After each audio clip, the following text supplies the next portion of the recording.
Masih bulan Februari, ya masih musim hujan nih saudara. Kalau kata orang bilang 90% musim hujan itu ya isinya kenangan, tapi kalau 10%-nya lagi sih ya pasti air yang turun dari langit. Nah, jika benar isinya kenangan, saya jadi inget sama nasi goreng.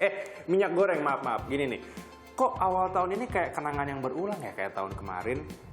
Pertama udah langka, terus mahal banget nih, udah dekat-dekat sama bulan puasa. Resah nggak sih buka puasa nggak pakai gorengan? Kurang afdol guys.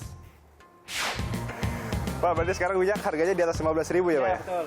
Wah, di atas 15.000 ya. Nah, anyway nih pemirsa, kita mau ngasih update harga minyak goreng di dalam negeri ini. Menurut sumber satu data di Kementerian Perdagangan, minyak goreng curah sekarang harganya di Rp14.300 per liternya, lalu premium ada di Rp21.000 dan kemasan sederhana ini ada di angka Rp15.500 per liternya. Nah, buat Anda semua nih yang suka makan gorengan, pernah iseng nanya nggak sih ke penjualnya, sekarang harga minyak goreng berapa sih?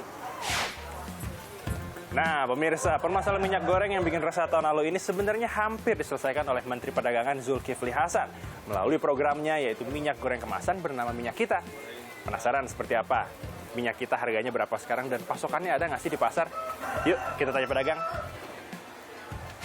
15.000, waduh naik juga ya Bu ya. Nah guys, for information aja nih, saya pakai salah satu data dari EWS kemendak.go.id di mana saya cek pada bulan Januari lalu minyak kita ini dibanderol dengan harga Rp14.900.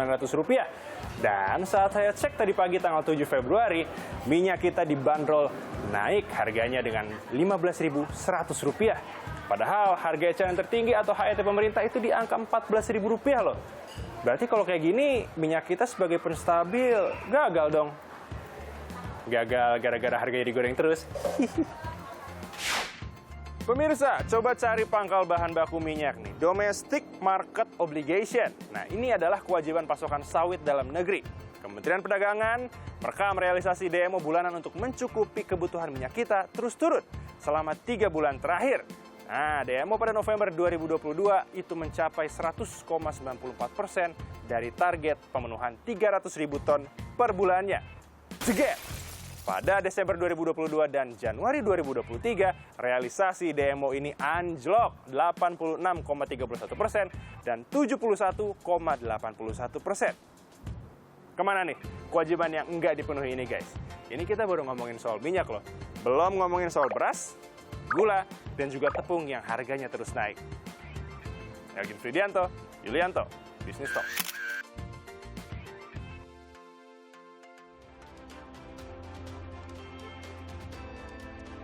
Ya, seperti di Japu, saudara. Harga minyak goreng naik dan stok minyak kita juga langka di pasaran. Ada apa?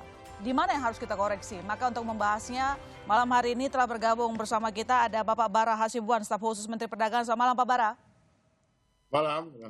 Oke, dan berikutnya juga telah hadir di studio Pak Fadil Hasan dari pengurus GAPKI. Selamat malam Pak Fadil. Selamat malam. Terima kasih telah bergabung dan juga ada Pak Abdullah Mansuri, Ketua AKAPI. Selamat malam Pak. Selamat malam. Oke, kita bahas satu-satu ini soal minyak kita.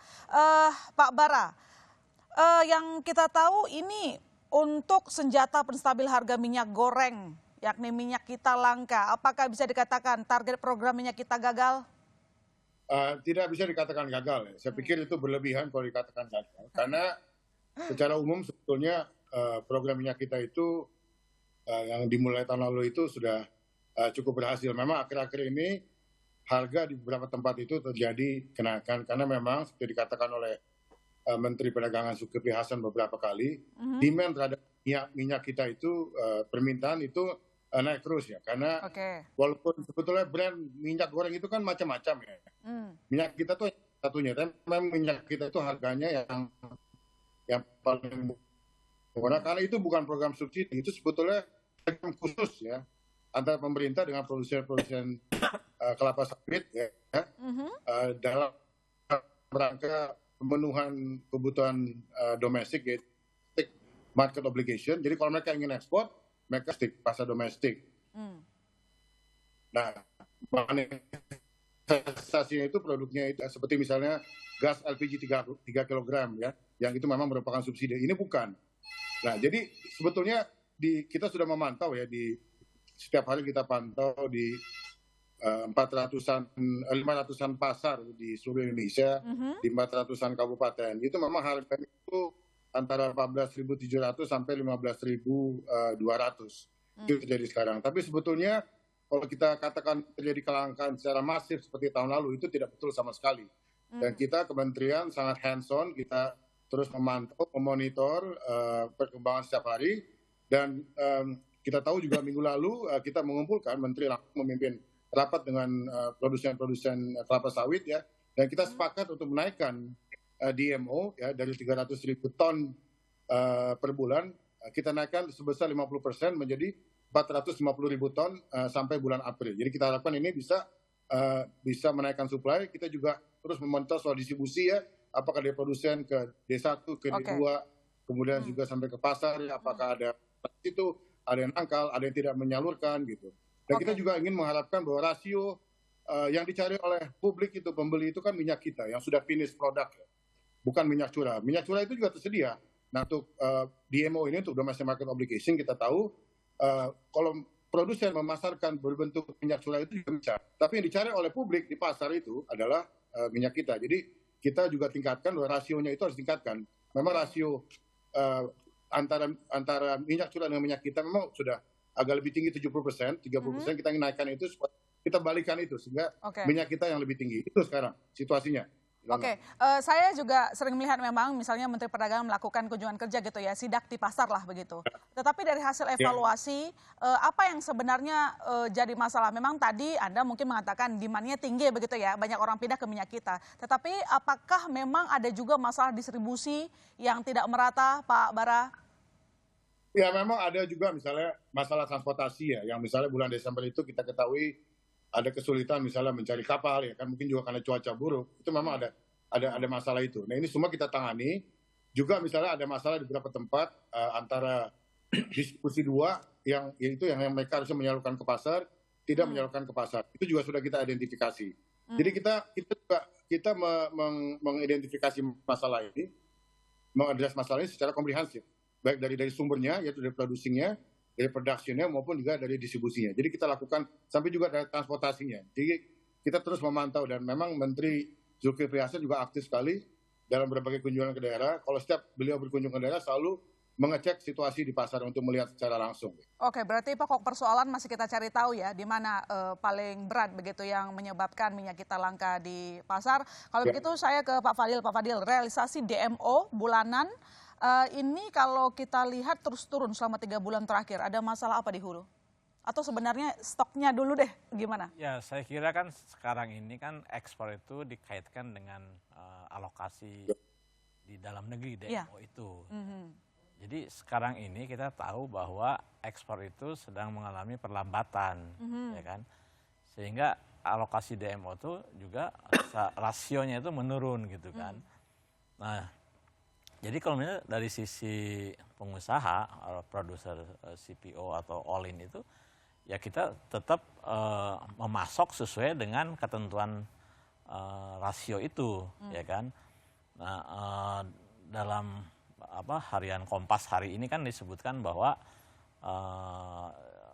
data dari Kemendak sendiri menunjukkan bahwa kita tuh sudah memenuhi ketentuan tersebut, ya. Tapi kan kita tidak bisa mengontrol ekspor, ya kan. Kalau ekspornya memang sedang mengalami perlambatan karena memang demand-nya turun, ya kita dan turun harganya juga lagi turun begitu. Ya, jadi begitu. itu bisa mulai Jadi itu kemudian berdampak kepada jumlah yang dialokasikan di dalam negeri gitu. Nah, kemudian yang kedua saya kira tadi sudah disebut oleh Pak Bara juga, itu untuk bisa kebijakan ini berjalan dengan baik, ya kan, itu policy makers itu atau dalam hal ini Kementerian Perdagangan itu harus betul-betul antisipatif, ya, dan melakukan responnya itu secara cepat kalau misalnya mau melakukan perubahan kebijakan itu, misalnya merubah rasio, ya kan. Karena jadi selama ini maksudnya kalau menurut saya itu jadi tidak antisipatif. Nah, untuk bisa antisipatif dan cepat itu memang harus harus ditekuni gitu kan, bagaimana perkembangan ekspor, bagaimana perkembangan harga internasional, kemudian itu kemudian apa namanya, diformulasikan ke dalam kebijakan yang lebih sesuai dengan perkembangan tersebut. Nah kalau saya kira sekarang ini apa namanya, terlambat gitu loh. Jadi apa namanya, responnya itu ya kan. Nah kemudian yang ketiga juga adalah dalam hal pengawasan ya kan. Kalau kewajiban pengusaha kan sampai ke D1 ya kan, jalur disebut 1. Nah sementara untuk dari 2 sampai ke pengecer itu kan itu merupakan satu rangkaian distribusi yang itu di luar kontrol daripada produsen ya kan. Nah saya kira sekarang ini kita tahu bahwa minyak kita itu betul digemari gitu kan. Dan bahkan ada indikasi bahwa konsumen yang selama ini mengkonsumsi minyak goreng premium itu beralih gitu. Nah, dan juga sekarang ini banyak praktek-praktek packers itu ya. Jadi pengusaha eceran itu melakukan packing sendiri. Seolah-olah itu seperti halnya minyak goreng premium gitu, ya kan. Nah, ini kan juga harus diawasi gitu, apa betul atau tidak. Nah, masalahnya itu adalah apakah sistem pengawasan yang dilakukan itu bisa efektif atau tidak dalam melihat persoalan-persoalan seperti ini. Nah, menurut saya untuk negara sebesar Indonesia memang memerlukan suatu sistem pengawasan yang benar-benar andal lah ya kan, sehingga ini program ini sebagai berjalan. Kemudian yang berikutnya itu adalah kita itu sebenarnya ya tidak bisa membuat gitu harga berbeda ya, disparitas harga yang tinggi untuk suatu produk yang sebenarnya dalam pandangan konsumen itu mungkin sama gitu loh, antara misalnya minyak kita dengan minyak goreng premium, ya kan? Sebenarnya itu produknya berbeda gitu kan, kualitas dan seterusnya, makanya harganya juga berbeda. Tapi dalam pandangan konsumen, karena minyak kita ini di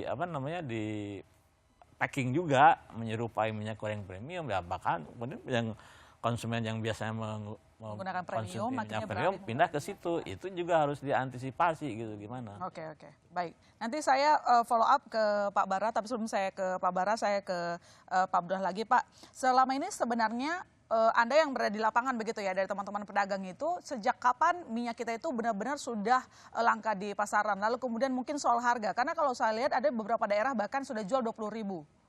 Konfirmasinya? Iya, pertama saya harus jelaskan bahwa bermula dari pasca Natal dan Tahun Baru, tepatnya di awal Desember. Teman-teman pada menghubungi kami di hampir semua provinsi, meminta untuk membantu melakukan distribusi ke daerah-daerah langsung dari distributor. Saya tanya kenapa? Karena dari agen yang biasanya kita terima, kata mereka, itu kami dikasih harga sudah 14.000. Kami susah mau berapa. Terus saya tanya jualnya berapa? Kalau dapat 14.000, mereka jual 15.000. Bermula dari itu, Mbak. Dan kami sudah komunikasikan dengan beberapa pihak ya waktu itu, tetapi masih meyakini bahwa minyak kita aman, ada, stoknya ada. Termasuk Kementerian Perdagangan menyatakan stoknya ada. Nah begitu masuk pertengahan akhir bulan sampai saat-saat ini, akhir bulan Januari, mereka teriak lagi menyatakan bahwa minyak kita sudah nggak ada. Adapun paling on off. Dan kondisinya memang harganya terus naik. Sehingga ini yang membuat kami mencoba melakukan komunikasi dengan banyak pihak. Ada 2 kesimpulan penting yang kami sementara kami simpulkan. Pertama adalah produsen itu merasa bahwa kewajiban dia untuk pemenuhan DMO sudah terpenuhi. Karena apa? Karena memang pada saat itu kondisi beberapa saat yang lalu, di saat minyak curah sedang hilang di pasaran, teman-teman produsen menggelontorkan cukup banyak, sehingga memang mereka merasa atau kewajiban mereka dianggapnya sudah cukup besar untuk pemenuhan dalam negeri. Tetapi memang saat ini yang dibutuhkan adalah tidak hanya hitungan-hitungan di atas kertas, tetapi memang pemenuhan kebutuhan di tingkat masyarakat. Itu beberapa kasus, dan akhir-akhir ini bahkan terjadi ada produsen-produsen atau agen D1 atau D2 mempersyaratkan mereka mendapatkan minyak kita dengan catatan dibundling. Katakanlah produk premium satu dapat minyak kita satu dus. Ini memperkuat asumsi kami juga ada kegelisahan dari produsen, dikhawatirkan minyak kita lebih laku dibanding produk unggulannya, produk premiumnya, sehingga akan mempengaruhi jual produk premiumnya. Itu kira-kira gambaran awalnya. Oke, baik. Nanti kita lanjutkan lagi, dan terbaru memang dari Menteri Perdagangan mengatakan untuk pembelian minyak kita harus pakai KTP dan dalam 2 minggu nanti kira-kira akan membanjiri pasar lagi. Bagaimana skemanya? Tetap di Business Talk.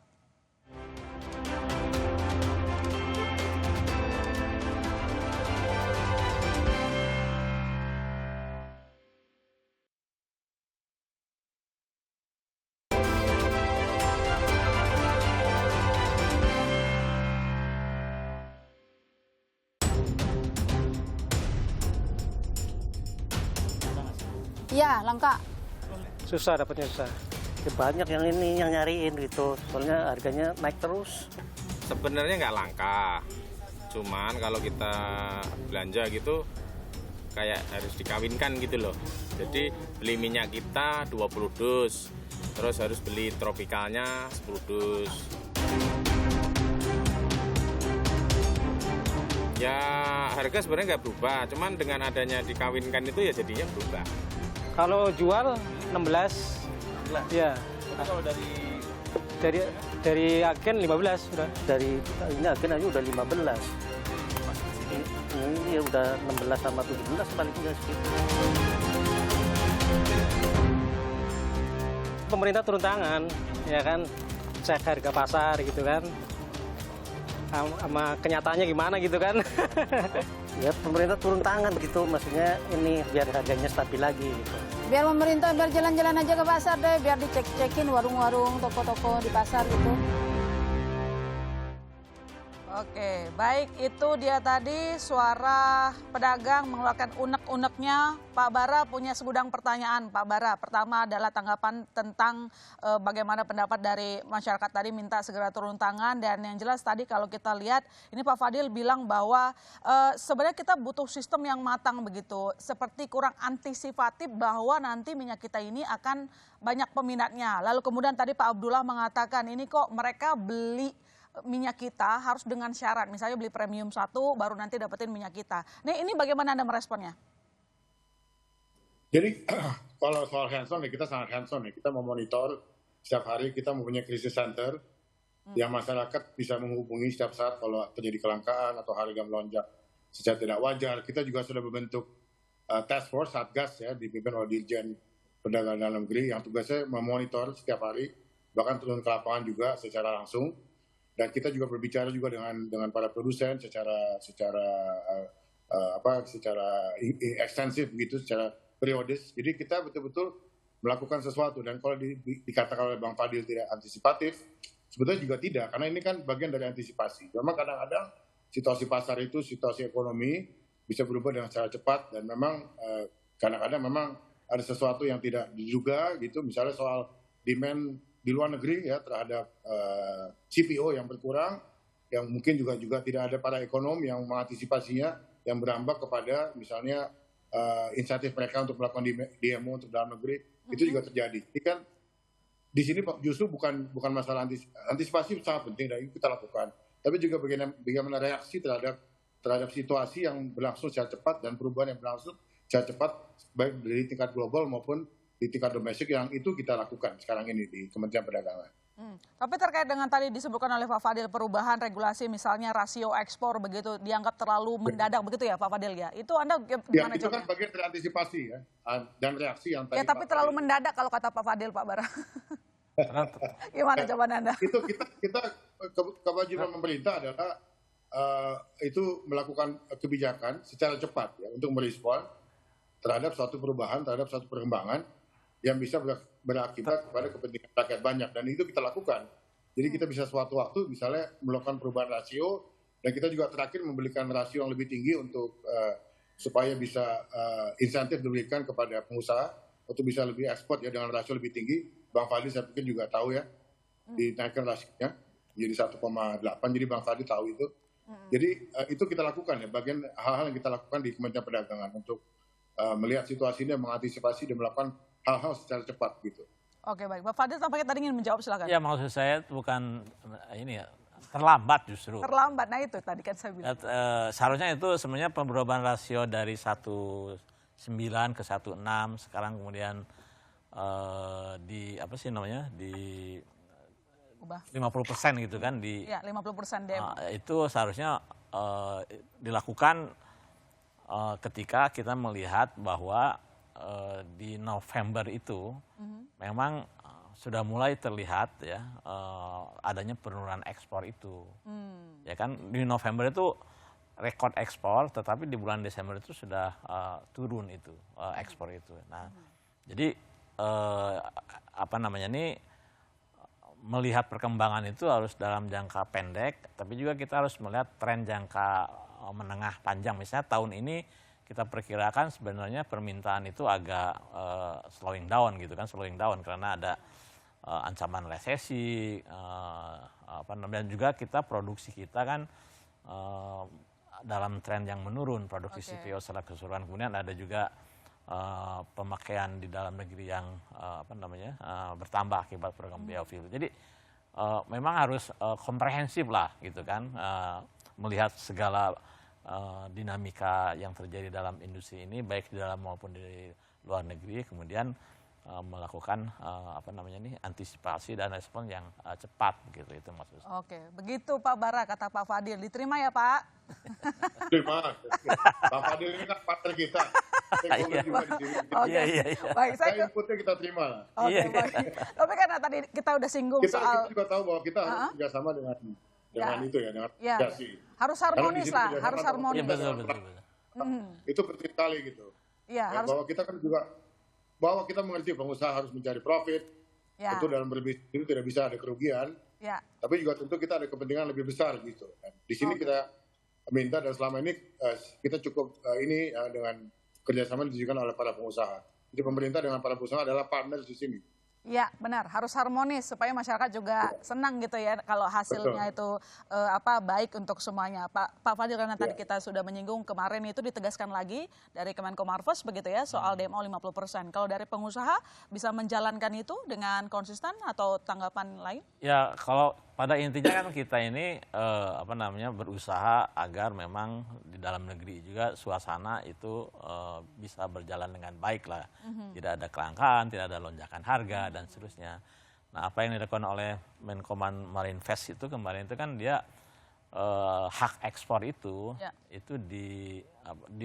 didepositokan karena memang nggak kepake gitu kan. Jadi kan akumulatif tiap bulan misalnya kan tidak terjadi ekspor, kemudian kan menumpuk gitu kan. Nah kalau nggak salah datanya itu menunjukkan bahwa ada sekitar 6 juta hak ekspor itu yang tidak terpakai. Tapi kemudian demi untuk bisa memenuhi kebutuhan dalam negeri gitu kan, itu seolah ada didepositokan gitu ya.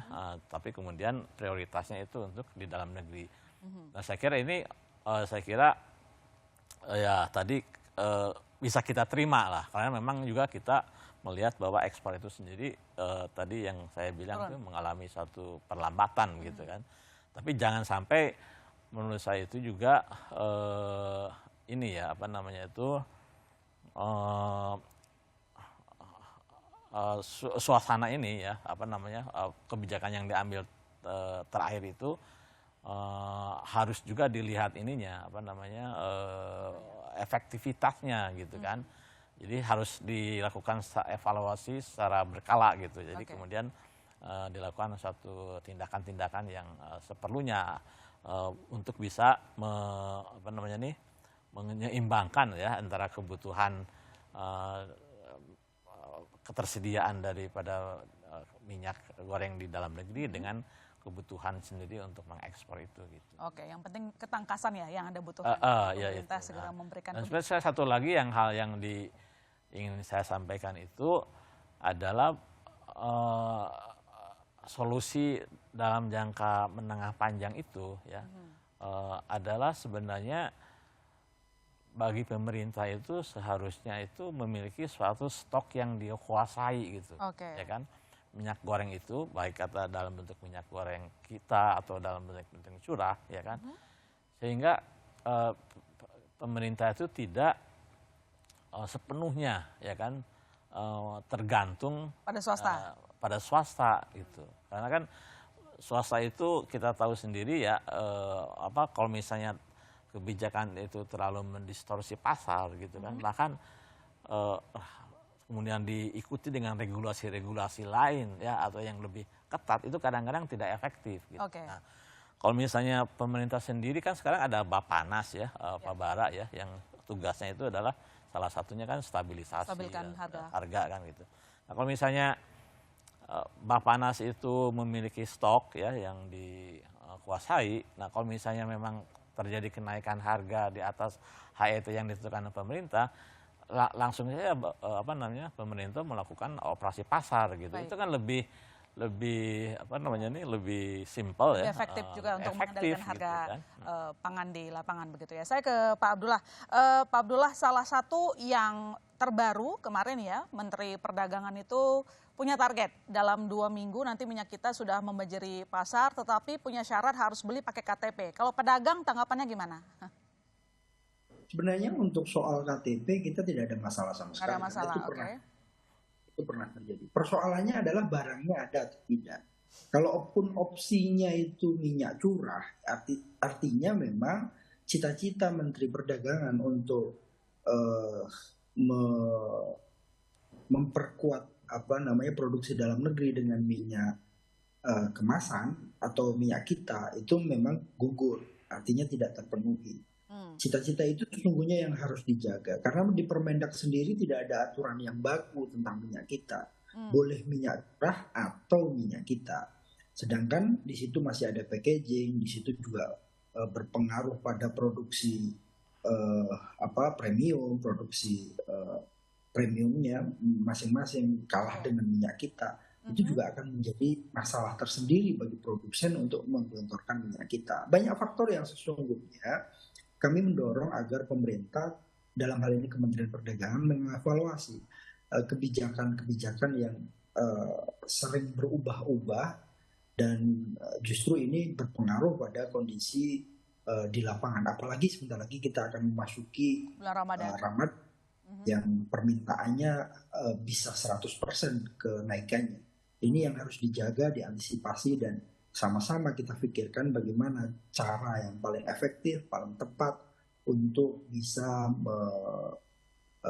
mempertahankan minyak kita tetap ada di pasar dan juga dengan harga yang baik.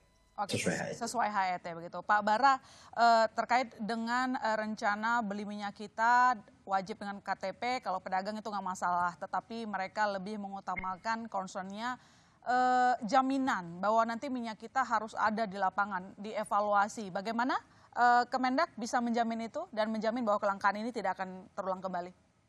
Ya, tadi kan sudah saya jelaskan ya, ada beberapa hal yang sudah kita lakukan. Satu kan kita sudah melakukan kesepakatan dengan para produsen untuk meningkatkan DMO. Jadi DMO itu bukan menjadi 50%, Ilona. Ditingkatkan 50%. Ditingkatkan. Ya. Jadi kenaikannya itu 50%. Jadi dari 300.000 ton per bulan menjadi 450.000 ton. Ya, jadi kenaikan 50%. Jadi bukan total DMO itu 50%. Jadi saya koreksi sedikit gitu. Itu sudah kita lakukan, ya kan? Kemudian kita juga melakukan monitoring terus terhadap distribusi, ya. Apakah dari produsen ke distributor 1, distributor 1 ke distributor 2, distributor 2 yang bertugas bertanggung jawab untuk mendistribusikan ke pasar-pasar kepada pengecer. Itu semua kita antisipasi terus. Jadi kita juga sudah mendorong supaya rasio ya antara minyak curah dengan minyak kita itu kita robah. Yang sekarang itu 70% memang dari produser itu mereka lebih banyak memproduksi minyak curah, 30% minyak kita ingin supaya ini pelan-pelan dibalikan tren ini kan, menjadi minyak kita yang lebih tinggi. Nah, kita juga ingin secara psikologi mengatakan kepada publik bahwa tidak betul terjadi kelangkaan. Jadi jangan juga kemudian publik terjadi kepanikan, mengalami kepanikan, kemudian memborong minyak kita. Itu yang terjadi kenapa permintaan terhadap minyak kita itu menjadi tinggi. Sehingga memang Menteri Perdagangan mengeluarkan ide untuk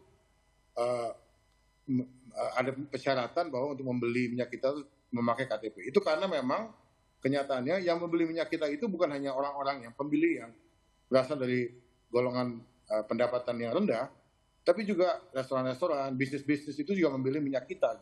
Memanfaatkan situasi ini kan sudah tidak perlu. Jadi ini juga kita tata kembali gitu ya. Jadi kita pastikan ditata kembali targetnya, berarti nggak semua golongan boleh beli minyak kita. Betul-betul minyak kita itu yang membeli itu betul-betul golongan yang berhak.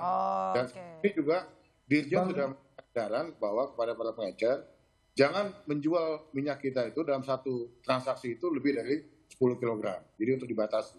Begitu. Oke, baik. Terima kasih Pak Bara. Nanti kita lanjutkan lagi setelah iklan ya, Pak Bara. Baik, jangan kemana-mana saudara, kami masih akan segera kembali.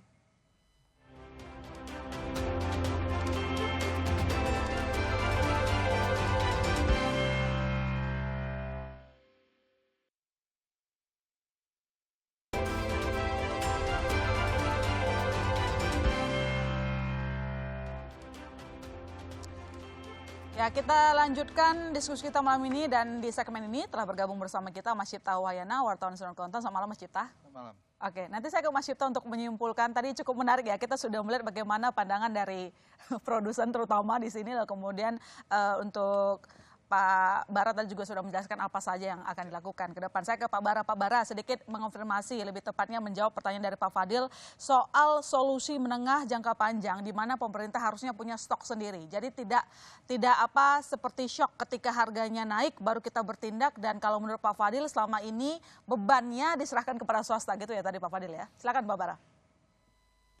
Ya, saya pikir itu sesuatu yang harus kita kaji dulu ya.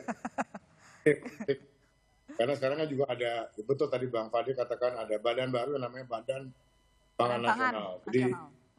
Jadi untuk bisa memutuskan bahwa memang misalnya selama ini kan soal stabilisasi harga beras ditangani oleh badan yang namanya Bulog ya, Badan Urusan Logistik.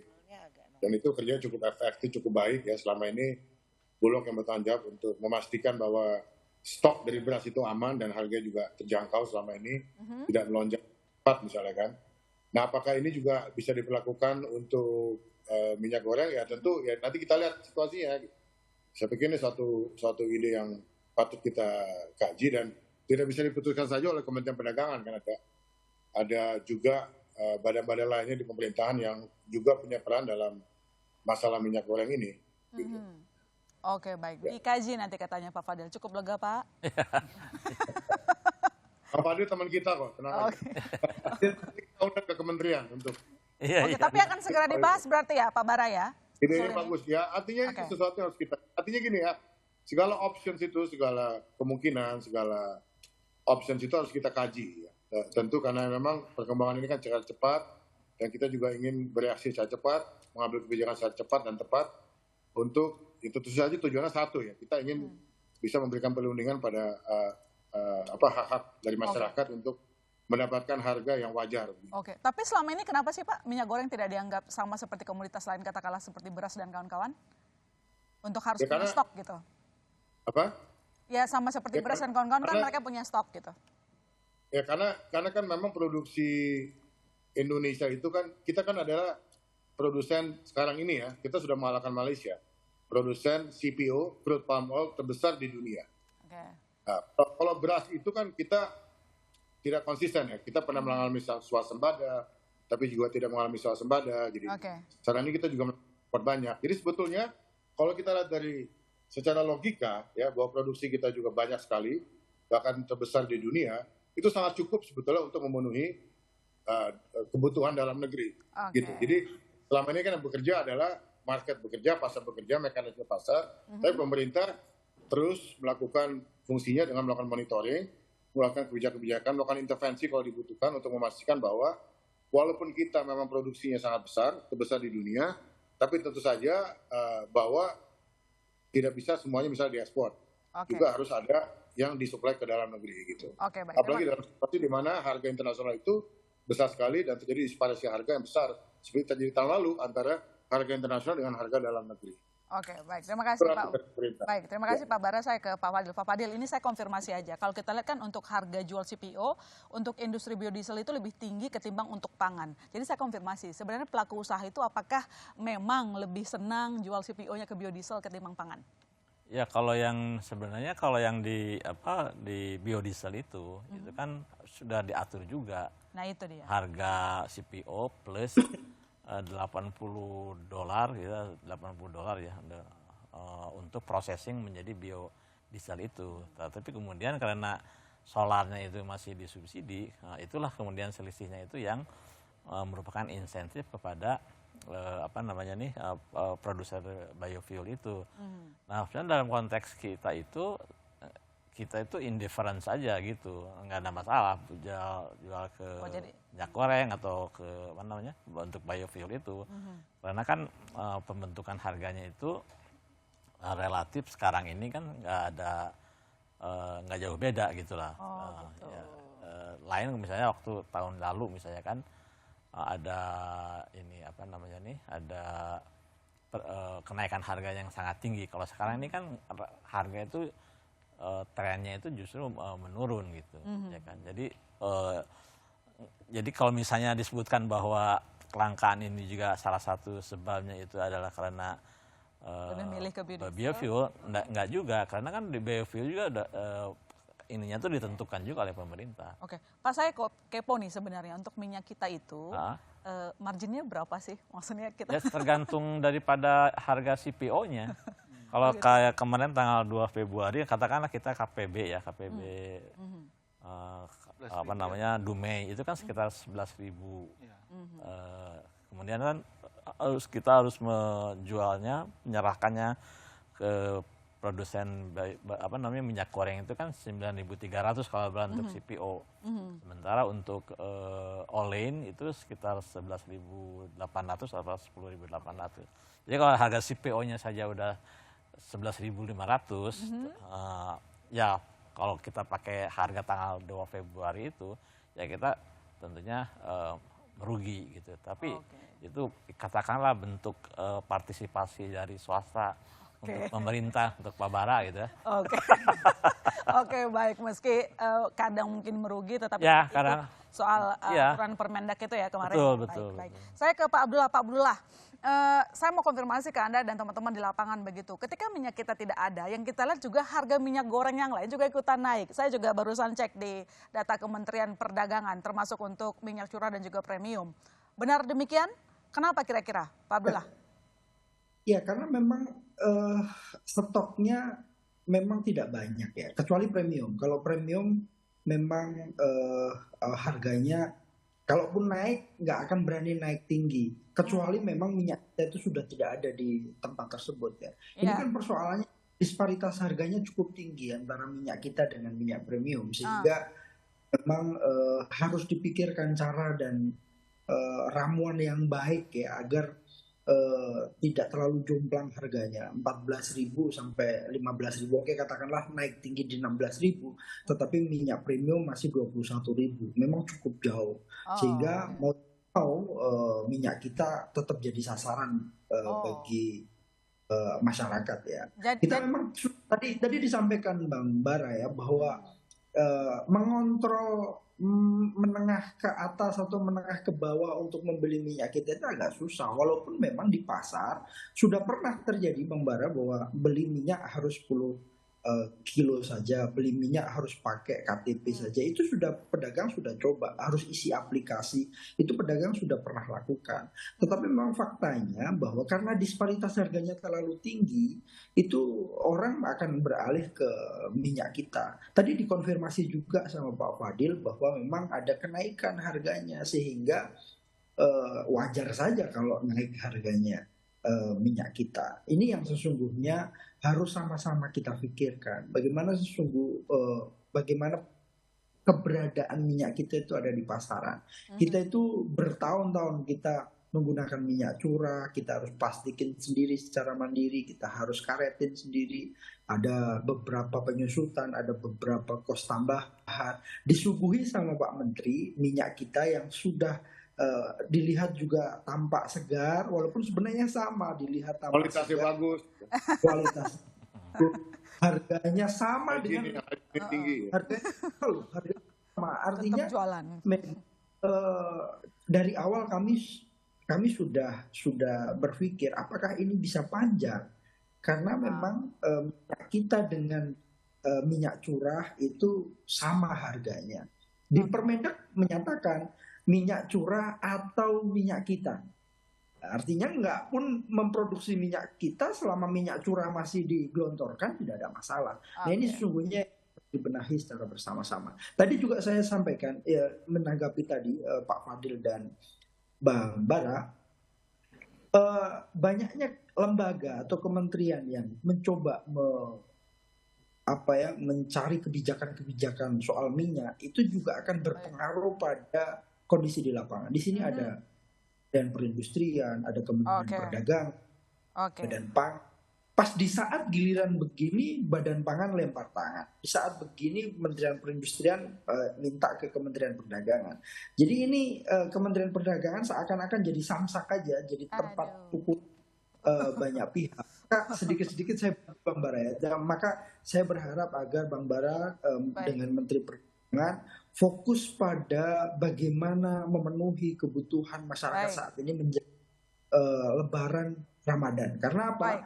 Kalau di saat ini, dalam bulan ini dan bulan depan tidak terpenuhi, Ramadan saya pastikan minyak kita harganya akan melambung tinggi. Oke, baik. Harmonisasi kebijakan, kalau kita ringkas kata Pak Abdullah, ke Mas Cipta sebagai kesimpulan. Pertama, apa pandangan redaksional tentang ketika pertama minyak kita diumumkan, apakah kita pun agak sedikit ragu-ragu dari awal? Itu yang pertama. Yang kedua, jelang Lebaran, Mas. Ini kan kita harus antisipasi inflasi gitu ya.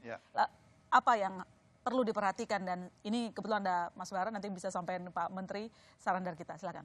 Ya, sebenarnya ketika minyak kita, menjawab pertanyaan tadi ya, sebenarnya diskusi tentang istilahnya minyak goreng untuk rakyat ini kan sebenarnya kalau kita lihat basicnya sebenarnya kalau mau mengamankan itu kan sebenarnya seperti banyak diskusi ya, itu sebenarnya dengan HET saja sudah cukup sebenarnya. HET plus jaminan pasokan artinya DMO dan sebagainya. Cuma kemudian kan memang ada tujuan mulia ya, minyak kita ini ada tujuan mulia, misalnya mengalihkan supaya orang konsumsi minyaknya lebih berkualitas, jadi tidak minyak jelantah dan sebagainya. Kalau kita refresh lagi berita itu ada keinginan supaya orang memang migrasi ke minyak kemasan yang lebih terjamin, higienis dan sebagainya begitu ya. Jadi sebenarnya tujuannya mulia. Jadi kalau kita lihat Kemendak 4922 itu kan menyebut terutama lebih ke menjamin harga minyak yang terjangkau oleh rakyat. Tapi ini kemudian ditambah ada tujuan lain supaya lebih higienis, lebih sehat. Tentu kan bagus ya Pak ya. Tujuan sangat bagus. Tapi kemudian kita belajar juga ya, kebijakan ini kan diambil dalam kondisi yang spesial. Waktu itu hanya harga minyak memang gila-gilaan naik tinggi. Nah sekarang begitu berjalan itu ada, ya ini sebenarnya kondisi yang tidak bisa dihindari juga bahwa kita itu di satu sisi produsen terbesar, konsumsi dalam negeri paling hanya 21 jutaan total, ekspor 65%, tapi persis saat itulah harga kita tidak bisa lepas dari harga internasional. Jadi ketika harga internasional goyang, turun, year to date kan 8% ya, itu pasti akan mengubah skenario pasokan. Dan ini bisa dikatakan ekornya sampai ke tadi DMO. Lalu ada efek lain bahwa ternyata minyak kita kemudian memakan rezekinya minyak premium ternyata. Nah ini kan sebenarnya akibat sampingan dari sebuah kebijakan yang memang mesti kita antisipasi bersama begitu ya. Tapi balik lagi ke tujuan mulia tadi, Kemendak 49, kalau memang mau menjamin minyak rakyat dan yang dipilih adalah program minyak goreng rakyat, ya memang harus disisir sih sejak dari hulunya, artinya pasokan. Pasokan memang tadi disebut-sebut koordinasi, ya harus koordinasi lebih matang lagi antar lembaga. Ini yang satu ngomong karena biodiesel, tapi yang satu Kemenko bilang enggak. Nah ini kan sebenarnya tadi pertanyaan di masyarakat. Memang sekarang biodiesel masih kecil ya Pak, paling 9 juta, nanti mungkin naik jadi 12 juta. Tapi ke depan kan kalau memang pemerintah punya roadmap ke sana, itu pasti harus diatur juga. Itu di hulunya, pasokan harus dijalan. Lalu di tengahnya distribusi. Tadi kita bicara distribusi, baik kalau sebenarnya Bulog bisa masuk di situ. Mungkin pemerintah bisa nganggarkan. Yang terakhir sebenarnya di ujungnya juga di ecer, pengecernya juga di situ yang mesti diawasi juga, ada penegakan juga. Jadi memang dari hulunya sampai ujungnya mesti ditegakkan. Baik, semua harus kita bersihkan gitu ya, semua kita harus bereskan dari hulu ke hilir. Tapi bottom line-nya hati-hati, minyak itu licin. Kalau kenapa-napa bisa jatuh gitu ya. Jabat aja bisa kepleset. Aduh, baik. Jangan sampai terjadi lagi. Jangan sampai. Baik. Terima kasih, masih banyak yang ingin saya konfirmasi, tetapi kita keterbatasan waktu. Yang penting kita tunggu nanti solusi ke depan itu ya, Pak Bara. Saya ucapkan terima kasih Pak Bara telah bergabung di Business Talk pada malam hari ini. Selamat kembali bekerja dan kami tunggu solusi yang tadi disebutkan, nggak cuma jangka pendek tapi jangka menengah panjang. Saya juga ucapkan terima kasih ke Pak Fadil dari pengurus GAPKI telah bergabung bersama kami Pak. Sudah keluar ya unek-uneknya dan sudah didengarkan sama Kementerian Perdagangan. Ini mah masukan. Oh iya masukan, benar masukan. Terima kasih, nanti kita tunggu juga implementasi yang lain dan juga komitmen dari produsen untuk memenuhi minyak dalam negeri. Dan Mas Cipta Wayana, Warta Kontan, terima kasih banyak telah memberikan pandangannya dan pengingat tentu saja. Dan tentu Pak Abdullah Mansuri, Ketua Umum Ikatan Pedagang Pasar Indonesia, terima kasih Pak. Dan semoga semua harapan kita sama ya, agar harga minyak goreng yang menjadi salah satu komoditas penting bagi masyarakat ini bisa terjaga harganya. Minyak tetap gurih. Oke, minyak tetap gurih, baik. Dan saudara jangan kemana-mana, Business Talk masih akan segera kembali.